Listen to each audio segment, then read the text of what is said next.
ચૈતર વસાવાને 7 વર્ષની સજા। રાજ્યભરમાં વિરોધનો માહોલ। હવે ભાજપના ગઢ ગણાતા ભરૂચમાં આમ આદમી પાર્ટીનું શક્તિ પ્રદર્શન।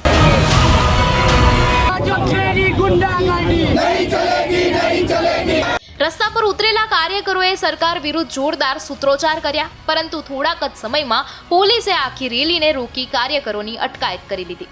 આખરે પોલીસે કાર્યવાહી કેમ કરી? શું ખરેખર રેલી માટે મંજૂરી લેવામાં નહોતી આવી કે પછી વિરોધના અવાજને દબાવવાનો પ્રયાસ થયો? પોલીસ અને આમ આદમી પાર્ટીના બંનેના અલગ અલગ દાવા છે, ત્યારે શું છે સમગ્ર મામલો તે વિશે વિગતવાર ચર્ચા કરીએ।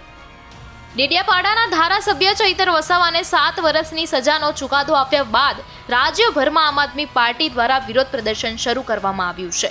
અલગ અલગ જિલ્લાઓમાં ચૈતર વસાવાના સમર્થનમાં રેલીઓ યોજાઈ રહી છે, ત્યારે ભરૂચમાં પણ આમ આદમી પાર્ટી અને આદિવાસી સંગઠનો દ્વારા ચૈતર વસાવાના સમર્થનમાં વિશાળ રેલીનું આયોજન કરવામાં આવ્યું। ભરૂચના રેલવે સ્ટેશન સર્કલથી શરૂ થયેલી આ રેલીમાં મોટી સંખ્યામાં કાર્યકરો, હોદ્દેદારો અને સમર્થકો જોડાયા। હાથમાં પોસ્ટરો, બેનરો અને પક્ષના ધ્વજ સાથે કાર્યકરોએ સરકાર વિરુદ્ધ જોરદાર સૂત્રોચ્ચાર કર્યા। ભાજપ તેરી દાદાગીરી નહીં ચલેગી, ચૈતર વસાવાને ન્યાય આપો અને લોકશાહી બચાવો જેવા નારાઓ સાથે સમગ્ર વિસ્તાર ગુંજી ઉઠ્યો હતો। આમ આદમી પાર્ટીના નેતાઓએ આરોપ લગાવ્યો કે ચૈતર વસાવાને રાજકીય વેરઝેરના ભાગરૂપે નિશાન બનાવવામાં આવ્યા છે। તેમનું કહેવું છે કે પૂરતા પુરાવા ન હોવા છતાં 7 વર્ષની સજા ફટકારી દેવામાં આવી છે અને જનતાના પ્રશ્નો ઉઠાવનાર અવાજને દબાવવાનો પ્રયાસ થઈ રહ્યો છે। પાર્ટીના આગેવાનોએ દાવો કર્યો કે તેઓ લોકશાહી રીતે વિરોધ નોંધાવી રહ્યા હતા અને ચૈતર વસાવાને ન્યાય મળે તેવી માંગ સાથે રસ્તા પર પણ ઉતર્યા હતા। જોકે રેલી આગળ વધે તે પહેલા જ પોલીસ એક્શનમાં આવી હતી। પોલીસના જણાવ્યા મુજબ જાહેર રેલી માટે જરૂરી પૂર્વ મંજૂરી લેવામાં નહોતી આવી, જેના કારણે કાયદો અને વ્યવસ્થા જાળવવાના હેતુથી કાર્યવાહી કરવામાં આવી હતી। પોલીસે રેલી રોકી અનેક કાર્યકરોની અટકાયત કરી। અટકાયત દરમિયાન કેટલાક સ્થળોએ કાર્યકરો અને પોલીસ વચ્ચે બોલાચાલી પણ થઈ તથા ધક્કામુક્કીના દ્રશ્યો પણ જોવા મળ્યા હતા। સૌ પહેલા તે દ્રશ્યો પર નજર કરી લઈએ અને તે બાદ આગળની ચર્ચા કરીએ।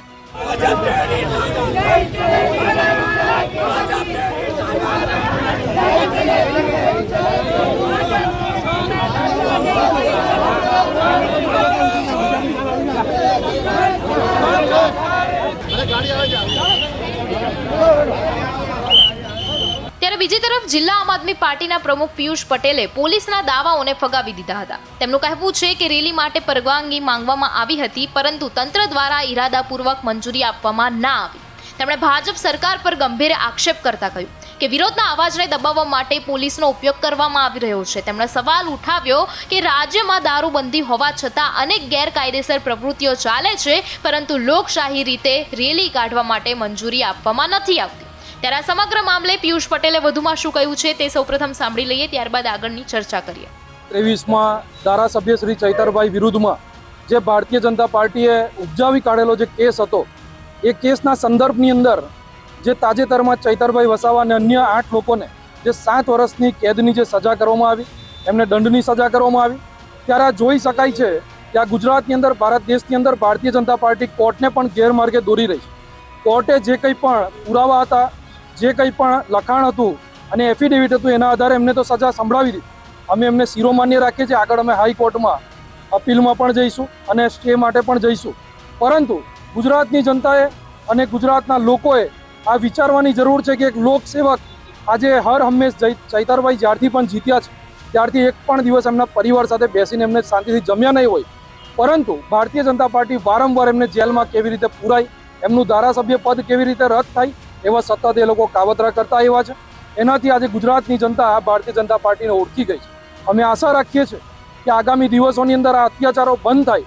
જો અત્યાચારો બંધ નહીં થાય અને ચૈતરભાઈ જો વહેલી તકે છૂટે નહીં, જો સરકાર આવી રીતે ગેરમાર્ગે દોરતી રહેશે, કોર્ટોને ગેરમાર્ગે દોરતી રહેશે, તો અન્યાય માટે જનતા જશે તો જશે ક્યાં આગળ?